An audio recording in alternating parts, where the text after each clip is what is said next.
Assalamualaikum warahmatullahi wabarakatuh. Selamat siang sahabat Adiaksa. Senang sekali rasanya saya Dodi Wijaya berjumpa kembali dengan sahabat Adiaksa dalam program Jaksa Menyapa pada Kejaksaan Negeri Kota Tangerang ya. Tentunya sahabat Adiaksa, program Jaksa Menyapa Anda bisa saksikan dalam YouTube channel Tangerang TV, Instagram TV, dan juga Instagram Kejaksaan Negeri Kota Tangerang ya. Baik, tentunya sahabat Adiaksa, dengan tema kali ini sangat menarik juga, yakni peran jaksa dalam tindak pidana pemilu. Nah, kali ini untuk tema kali ini sudah ada narasumber kita. Baik, kita akan langsung memperkenalkan narasumber kita yang pertama, yakni Mas Ivan. Beliau merupakan Kepala Subseksi Ideologi Politik pada Kejaksaan Negeri Kota Tangerang. Selamat siang Mas Ivan. Siang. Apa kabarnya? Baik, dan tentunya bisa menyapa sahabat Adiaksa Mas Ivan. Selamat pagi rekan-rekan sekalian.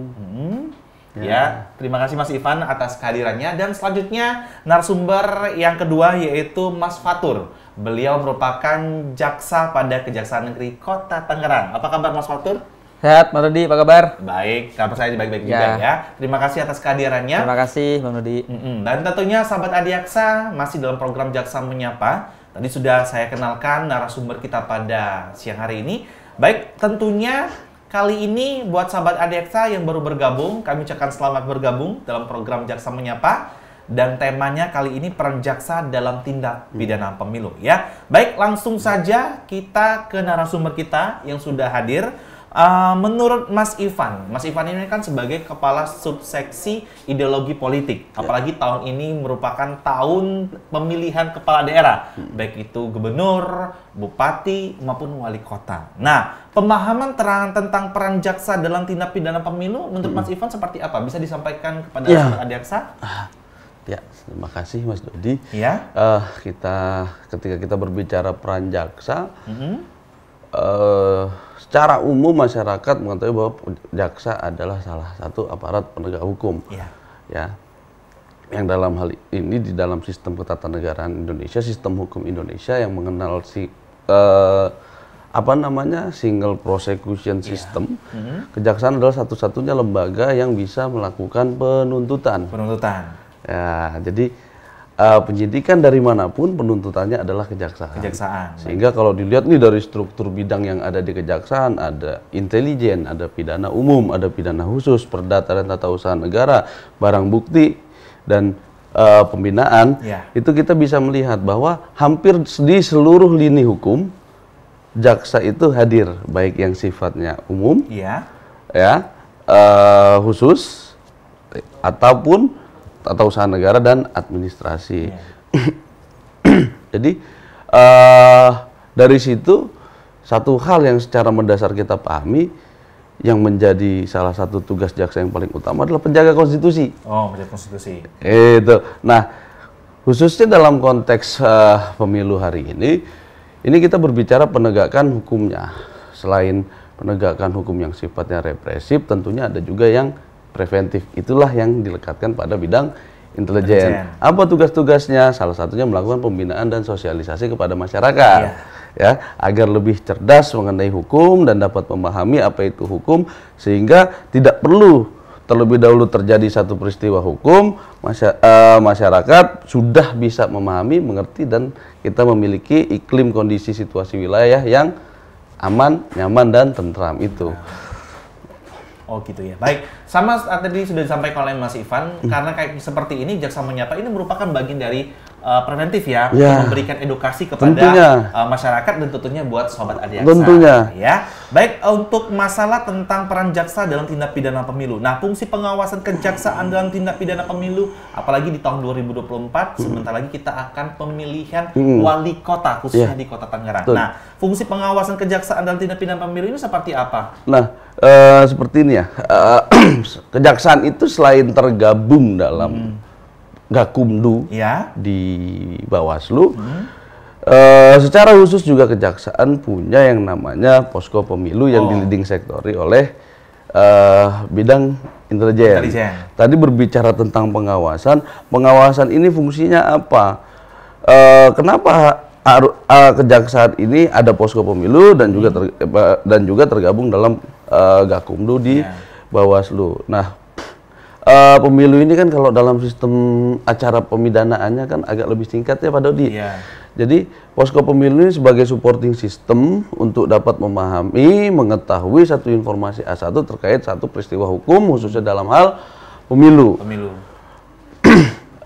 Kurang lebih sih seperti itu ya. Nah jadi apa namanya sistem pengawasan ini kita sudah bisa terlebih dahulu mengetahui apakah benar satu peristiwa hukum itu sudah terjadi atau hanya sekedar mispersepsi yang ada di tengah masyarakat. Sehingga ketika berbicara penegakan yang sifatnya represif, baik di Gakumdu ataupun secara pidana umumnya, kita sudah memahami informasi yang utuh terkait peristiwa hukum yang berkaitannya ada singgungan dengan pemilu. Karena kalau pemilu ini agak sensitif ya kalau hubungannya dengan masyarakat. Baik. Nah ini ya, berkaitan dengan tadi sudah disampaikan oleh Mas Ivan berkaitan dengan adanya posko pemilu ya. Nah berarti posko pemilu ini bekerja sama baik dari KPU maupun juga dengan bagian Bawaslu ya. Termaksud dengan masyarakat. Masyarakat itu adalah rekan kita dalam memberikan informasi. Jadi dalam bentuk edukasi dan dalam bentuk tanggung jawab untuk menciptakan satu iklim pemilu yang adem, nyaman gitu kan. Posko pemilu ini merangkul seluruh pihak dan merangkul seluruh masyarakat bagi siapapun yang ingin menerima atau menanyakan satu hal terkait hukum. Gitu loh. Jadi gampangnya beginilah, ketimbang kita hanya menduga-duga gitu, terus jadi hakim jalanan, jadi parlemen jalanan yang akhirnya ini menjadi satu cikal bakal intrik-intrik perpecahan di tengah masyarakat. Nah, posko pemilu ini hadir untuk apa? Memberikan penjelasan terkait hukum itu sendiri. Jadi masyarakat bisa tahu, gitu. Tidak lagi apa namanya Mas Batur hanya duga-dugaan ya kan, ikut menyebarkan satu hal informasi yang belum tentu benar. Apalagi sekarang sudah zamannya ITE ya Pak Dodi. Jempol ini kan bisa bawa orang ke penjara gitu ya, bisa bawa ke perpecahan di tengah masyarakat. Nah, alangkah baiknya dengan peran aktif kita di lembaga kejaksaan membuat posko pemilu ini, masyarakat bisa datang dan hadir untuk menanyakan hal-hal apapun itu berkaitan dengan hukum dan isu permasalahan hukum di Kota Tangerang ini. Gitu. Jadi buat sahabat Adiaksa tadi sudah disampaikan oleh Mas Ivan berkaitan dengan apa sih manfaat dari posko pemilu. Nah, jadi buat sahabat Adiaksa apabila nanti kan sebelum-sebelumnya di program Jaksa Menyapa itu kan ada kemarin masalah netralisasi ASN ya. Nah, karena ada juga ya narasumber kita Mas Fatur ya. Nah, ini kan berkaitan dengan kalau misalnya di dalam suatu masyarakat ada yang tidak netral bisa dilaporkan ke dalam posko pemilu ya sebagai lembaga ataupun wadahnya ya. Nah, ini berkaitan dengan Mas Fatur. Ini Mas Fatur kan sebagai narasumber dalam edisi program Jaksa Menyapa. Nah, untuk tugas dan kewenangan kejaksaan dalam tindak pidana pemilu, tadi kan sempat dibahas oleh Mas Ivan, kita tergabung dalam program Sentral Gakumdu. Itu gimana? Tugas seperti apa biar Sobat Adiaksa mengetahui? Baik, terima kasih Bang Dodi. Jadi tadi sudah sedikit disinggung ya mengenai Sentra Gakumdu. Ya. Kalau boleh saya tambahkan sedikit, di dalam Sentra Gakumdu ini melibatkan beberapa instansi, Bang Dodi. Ada kami dari kejaksaan, kemudian ada dari instansi kepolisian, dan ada dari Bawaslu. Baik. Begitu. Nah, apa kaitannya dengan kewenangan kejaksaan ketika terjadi tindak pidana pemilu? Tentunya kaitannya adalah kami di Kejaksaan Bang Dodi sebagai lembaga yang memegang kuasa penuh dalam hal penuntutan sebagaimana asas Dominus Litis yang sejalan juga termanifestasi dalam Undang-Undang Kejaksaan. Setiap penuntutan tindak pidana apapun itu masuk ke dalam instansi kejaksaan untuk melakukan penuntutan. Pun demikian dengan tindak pidana pemilu. Jadi kalau ditanyakan apa peran kejaksaan ketika ada terjadi tindak pidana pemilu? Kalau tadi Bang Ivan sudah menjelaskan dari segi preventif, kita ternyata ada nih kewenangan dari segi preventif untuk memberikan edukasi kepada masyarakat supaya tidak sampai ada tuh pelanggaran atau tindak pidana pemilu. Tapi ketika sudah terjadi tindak pidana pemilu, kami juga ada kewenangan di situ. Kewenangan kami adalah untuk melakukan penuntutan di muka persidangan yang nantinya akan diperiksa bersama-sama dengan majelis hakim, dan unsur dalam sistem peradilan pidana tentunya. Jadi kalau berbicara kewenangannya apa saja itu Bang Dodi ya. Jadi ada kewenangan preventif, ada kewenangan represif juga atau penindakan. Begitu Bang Dodi. Nah, jadi kalau misalnya ada case suatu hal terkaitnya dengan masalah pelanggaran pemilu, itu seperti apa? Apakah langsung datang ke posko pemilu, setelah itu ada indikasi case atau seperti apa? Biar nanti sahabat Adiaksa tertarik ini karena berkaitan dengan pelanggaran tindak pidana pemilu. Karena sebentar lagi kita kan akan memilih kepala daerah, khususnya di wali kota nih. Nah, ini kan sahabat Adiaksa ini tertarik dengan pokok pembahasan kita ini. Nah, langkah yang seperti apa nanti dipersiapkan? Mungkin Mas Ivan bisa menjelaskan? Ya, dalam bentuk supporting sistemnya, posko pemilu ini mendukung dalam hal pemberian informasi-informasi yang tepat ya, berkaitan kondisi situasi lapangan yang singgungannya dengan pemilu hari ini. Nah, ketika ada satu hal tindak pidana yang berkaitan dengan pemilu, ruang-ruang itu semua ada. Bisa ke Gakumdu langsung, bisa juga ke posko pemilu. Secara pasif kami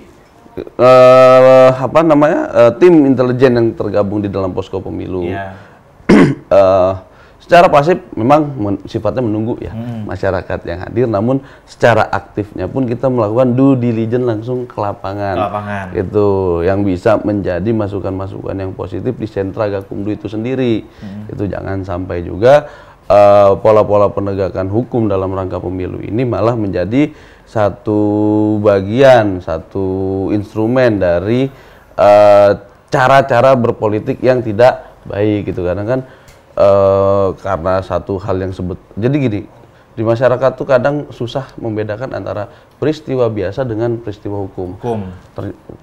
Terkadang peristiwa biasa dikatakan peristiwa hukum, dilakukan pelaporan di Gakumdu, ya kan? Ketika kita tidak memiliki satu data informasi yang baik, gitu kan? Hal-hal yang seperti itu hanya sekedar menambah pekerjaan, ya kan? Mungkin di bagian sisi yang lain yang dilaporkan menganggap ini bisa dalam bentuk hal-hal sepele kok dilakukan penindakan seperti itu. Ini kan yang namanya pemilu tuh sensitif dari segala sudut pandang perspektif, itu baik buruknya itu selalu ada. Maka posko pemilu itu hadir supaya apa? Penegakan hukum pemilu ini tetap ada marwahnya. Marwahnya ya. Baik, tentunya tadi kan sahabat Adiaksa sudah didengar apa penjelasan dari Mas Ivan sebagai Kepala Subseksi Ideologi Politik pada Kejaksaan Negeri Kota Tangerang.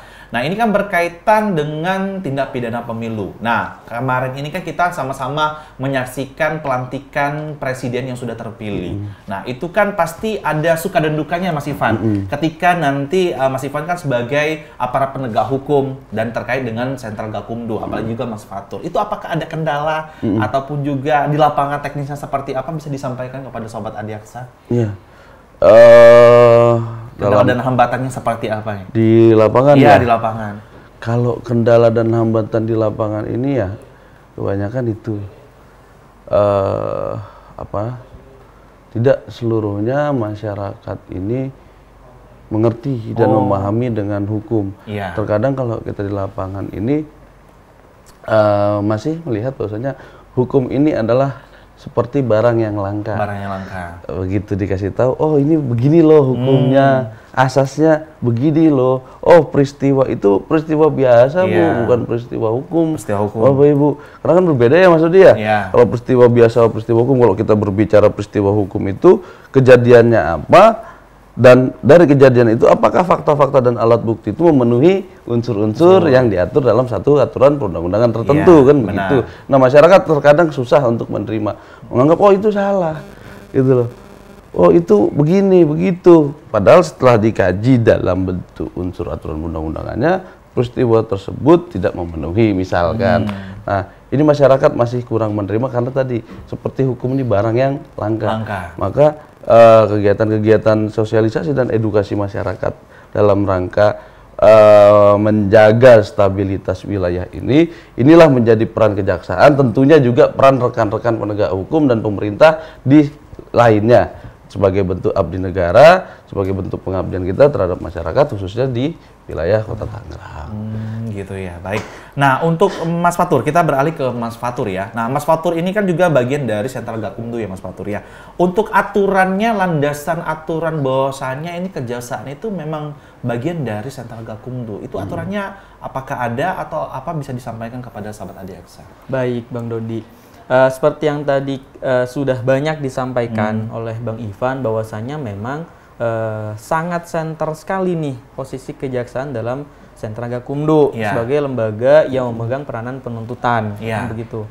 Lantas di mana sih itu diatur kan begitu ya? Pasti akan banyak menanyakan. Jadi di dalam pasal 486 Undang-Undang Pemilu itu disebutkan bahwasannya memang dibentuklah suatu wadah untuk mengakomodir segala kemungkinan ada terjadinya pelanggaran pemilu yang tergabung dalam Sentral Gakumdu yang tadi sudah sampaikan. Ada dari instansi kejaksaan, ada dari instansi kepolisian, dan ada dari Bawaslu. Dari masing-masing instansi tersebut itu memiliki tupoksi yang berbeda-beda, batas kewenangan yang berbeda-beda. Kalau dari kepolisian mungkin kewenangannya untuk ranah penyelidikan dan penyidikan. Untuk kejaksaan ranahnya adalah untuk fokus penuntutan. Jadi di dalam aturan itu juga sudah disebutkan beberapa kewenangan-kewenangannya yang sudah dibatasi sedemikian rupa supaya tidak ada abuse of power dari masing-masing lembaga tersebut. Kembali lagi tadi disampaikan bahwasanya memang dengan adanya Sentral Gakumdu ini diharapkan kita dapat meminimalisir ya, Bang Dodi ya, adanya pelanggaran pemilu. Tentunya kalau kita berbicara tadi mungkin nyambung dengan hambatan dan apa sih kendala dan hambatan di lapangan. Kalau boleh saya jujur, kami di Kejaksaan Bang Dodi tentunya kita ada keterbatasan anggota untuk bisa mencakup ke semua wilayah yang ada di Kota Tangerang, kan begitu ya. Sehingga kita butuh kerjasama dengan stakeholder terkait. Pun demikian kerjasama dengan masyarakat yang tadi disampaikan oleh Bang Ivan. Itu sangat penting sekali. Supaya apa? Supaya kami meskipun kami hanya berada di kantor Kejaksaan Negeri Kota Tangerang, misal di Jalan Taman Makam Pahlawan, tapi informasi yang kami dapat itu bisa sampai ke kecamatan atau kelurahan yang letaknya jauh dari kantor. Dengan cara apa? Dengan cara komunikasi aktif dengan masyarakat. Begitu mungkin. Gitu. Baik, tentunya buat untuk Mas Fatur. Nah, jadi Mas Fatur ini kan sebagai Sentral Gakumdu ya. Jadi kalau Sentral Gakumdu itu kan jadi kita ada di sana. Nah, yang ingin saya tanyakan kembali, kalau misalnya untuk permasalahannya apakah ada case-nya sama? Ibaratnya di Kota Tangerang ini kan sejauh ini kan sebentar lagi kan ada pemilu ya. Apakah sudah ada terjadinya pelanggaran pemilu? Apa sekarang tidak ada? Kalau sampai dengan saat detik ini yang saya terima sih belum ada pelanggaran yang sifatnya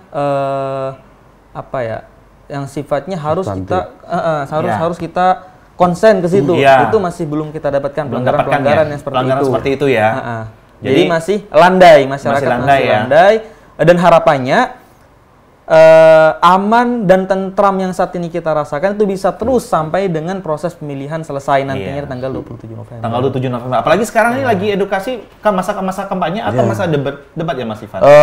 Debat itu juga masuk dalam masa kampanye.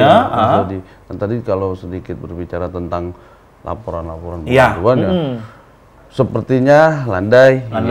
Namun secara prinsip laporan-laporan pengaduan ini kenapa kita anggap landai ya Mas? Tidak substantif, belum substantif gitu loh. Nah, inilah yang menjadi tantangan kita bersama gitu kan, memberikan edukasi terhadap masyarakat, bukan penegakan hukum yang tanda kutip ya, tapi ada dan harus kita mampu membedakan yang mana peristiwa biasa dan yang mana peristiwa hukum. Itu. Baik. Oke, baik sahabat Adiaksa yang baru bergabung, kami ucapkan selamat bergabung pada program Jaksa Menyapa. Statement terakhir Mas Ivan untuk sahabat Adiaksa, apalagi sebentar lagi pemilihan umum ya. Jadi buat sahabat Adiaksa untuk kata-kata terakhirnya apa biar netral atau apa, edukasinya seperti apa, dan juga buat Mas Fatur juga. Kalau di Intel ada jargonnya ya. Kenali hukum, jauhi hukuman. Wah, itu statement dari Mas Ivan ya. Jadi buat Sobat Adiaksa, kenali hukum, jauhi hukuman, karena sebentar lagi ada pemilu, jadi kita harus menjaga netralnya ya Mas ya. Karena tadi kata Mas Ivan, ada memahami dengan peristiwa, baik itu peristiwa biasa maupun peristiwa pidana tadi ya. Kalau Mas Fatur seperti apa Mas Fatur? Dari saya, mungkin kalau jargon intern sudah disebutkan tadi ya, padahal saya juga mau sebutkan itu tadi. Karena kita sama-sama ya. Dari saya mungkin sedikit saja ajakan kepada masyarakat Kota Tangerang. Mari sama-sama kita memilih di tanggal 27 November.